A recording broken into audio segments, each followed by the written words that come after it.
Adore, tour de chauffe. Nos chroniqueurs se déboutonnent sur le vif. Merci de nous regarder, de nous écouter du côté de Londres, mais aussi à Montreux, en Suisse. Bienvenue si c'est maintenant que vous sortez de votre grasse matinée en ce lundi férié. On va continuer notre tour de chauffe, Talibé Bari, pour parler de ce Guinéen qui prend la plume et qui interpelle le colonel Mamadi Doumbouya dans cette situation de confusion, de crise. Il s'agit de Kémoko Touré. Kémoko Touré, réputé grand industriel guinéen, ancien directeur général de la CBG, mais aussi écrivain. Puisqu'il a produit beaucoup d'ouvrages. Il intitule sa tribune « Il est encore temps de restaurer la confiance et l'unité nationale ». Alors, il rappelle que le coup d'État du 5 septembre, l'espoir soulevé par ce coup d'État n'est comparable qu'à celui intervenu le 3 avril 1984. Et il estime que les jeunes militaires qui ont pris le pouvoir le 5 septembre, en tout cas, venaient de renverser un régime, le régime d'Alpha Condé, dont il pense que ce régime était marqué par des déchirures sociales profondes, l'aggravation de la régression de l'école guinéenne, la gestion erratique des richesses nationales, la concession, en tout cas, même si tempère-t-il, il y a eu des réalisations telles que les barrages hydroélectriques de Kaleta et de Swapiti. Et il estime que aujourd'hui, en tout cas, dans bientôt un an depuis que le CNRD est au pouvoir, il dit avoir été marqué par le discours, le langage et les gestes apaisants et prometteurs du chef de la junte, le colonel Mamadi Doumbouya.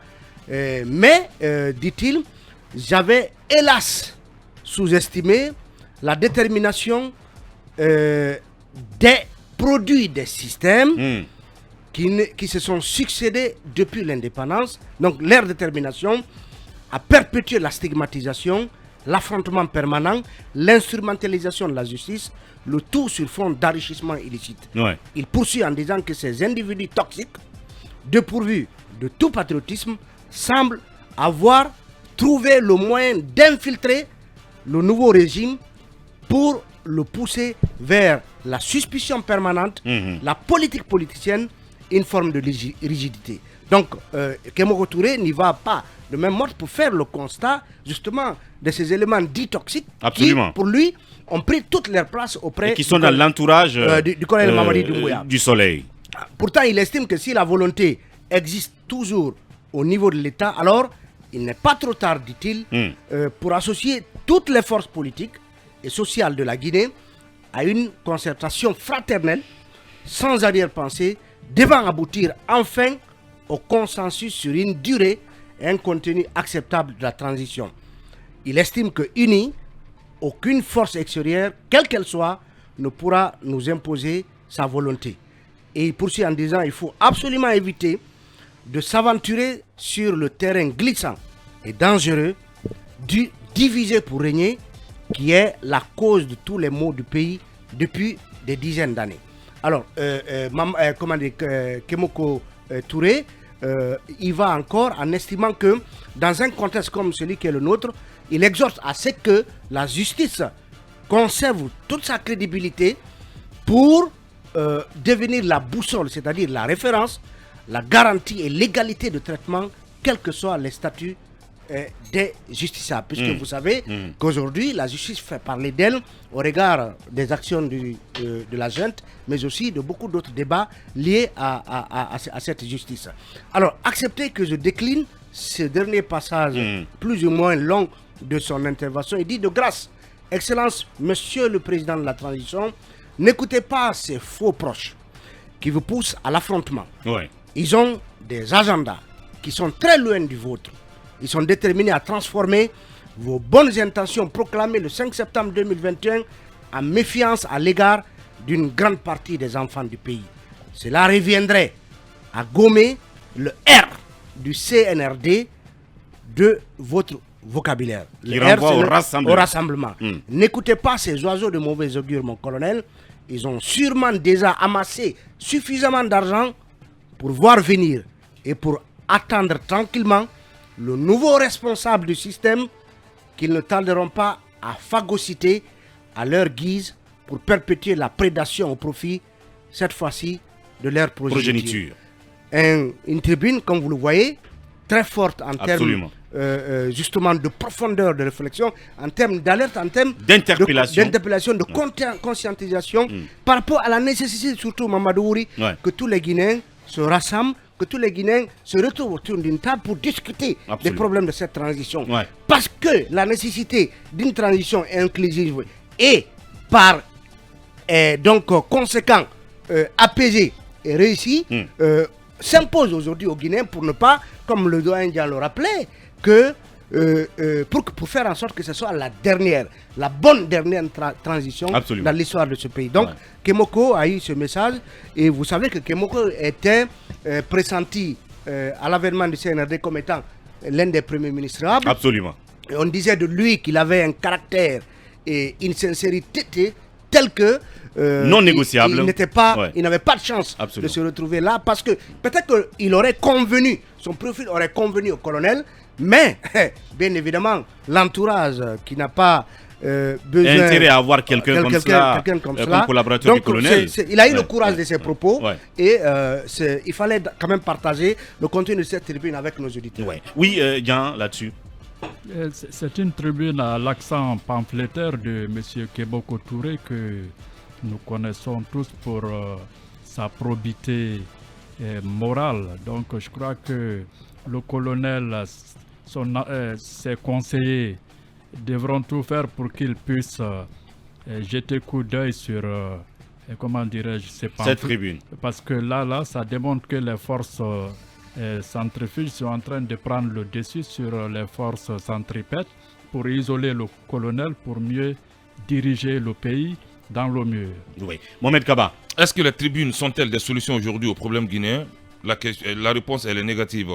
Moi, je pense qu'il y a la solution. Moi, je pense humblement que le très respecté Kémoko Touré peut servir la Guinée en acceptant aussi d'être l'un des conseillers du colonel Madou Doumbouya. C'est vrai que vous avez écrit les tribunes. Non, c'est ce que j'ai dit. Tout le monde ne lit pas. Tout le monde ne lit pas les tribunes. Tout le monde ne lit pas les tribunes. Sortons des polémiques. Pas de polémique. Il peut servir la République en acceptant d'être conseiller au moins du président. Mais il sert la République à distance. Oui, mais il faut être très proche encore du président. Il sert la République en réfléchissant. Il sert la République. Non, en donnant des conseils. Tout le monde n'a pas lu cette tribune. Est-ce que le colonel même a lu cette tribune? Mais nous sommes en train de le relayer. Est-ce que le colonel l'a lu? Il faut se poser la question. Nous sommes en train de relayer le. Croyez-moi, s'il est proche du colonel, certainement les lignes vont bouger. Qu'il accepte de servir la Guinée et qu'il soit l'un des conseils du président de la transition. Merci. C'est aussi simple. Akoumba. Les intellectuels rigoureux et honnêtes se sont toujours exprimés de la sorte, quel que soit le totalitarisme du régime qui existe. Bien. 1. Monsieur Mohamed Kaba, oui, les assises de Versailles, ont pour leur source les tribunes, les écrivains qui se sont révoltés et ils ont changé la France. Bien. La révolution anglaise, ce sont des tribunes, ce sont des sages de la République, je dirais du royaume, qui sont réunis pour aller défier le chef avec leur vision. Bien. Écrivez, honnête homme, écrivez, nous vous lirons et nous vous comprendrons. Si nous ne vous lisons pas, les générations futures vous liront forcément. Et j'ai fini par dire, quand Alioune Fan Touré écrivait Le Cercle des Tropiques, qui pouvait imaginer qu'un Guinéen pouvait oser élever ce ton? Quand les Thierno Monenembo écrivaient, ou les William Sassine... Mais les tribunes n'apportent pas malheureusement. C'est ce que je dis. Les tribunes construisent l'intelligence collective. Tout le monde ne lit pas les tribunes. Les tribunes construisent l'intelligence collective. S'il vous plaît. Versailles-Conakry, c'est différent. Versailles-Conakry, c'est la vision de Versailles qui nous a colonisés. Pourtant, nous vivons français. Nous respirons français. Même si tout le monde ne lit pas les tribunes, mais il est important que des gens comme Kémoko Touré fassent des tribunes parce que c'est quelqu'un de très bien écouté. Moi, je prends mon exemple. Moi, Kémoko, c'est quelqu'un en qui je vois un exemple de probité morale. Quand je le vois, je suis rassuré, je suis apaisé, j'ai confiance en lui. Les mots, contrairement à ce que Mohamed Kaba dit, les mots peuvent résoudre beaucoup de problèmes. Voilà. C'est pour ça que tous les politiques, depuis plusieurs mois, sont en train de réclamer le dialogue politique et société civile, y compris. Bassekou, en 30 secondes. Mais est-ce que les mots, les conseils suffisent désormais pour réussir cette transition.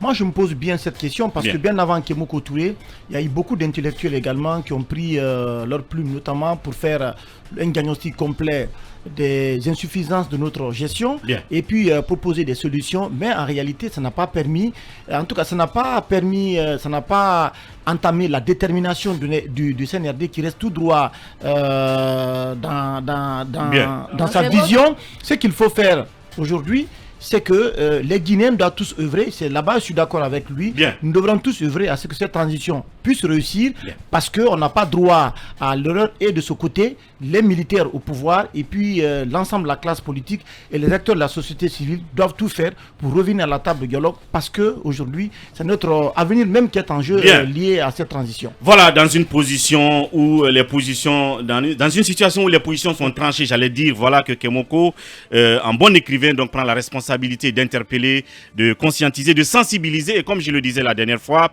et comme on l'appelle bien le soleil, qu'il veille bien briller sur toute la Guinée pour le bonheur de tous les Guinéens en enfilant donc sa tunique de père de la nation, ce qui nous amène à notre première pause et derrière on se retrouve.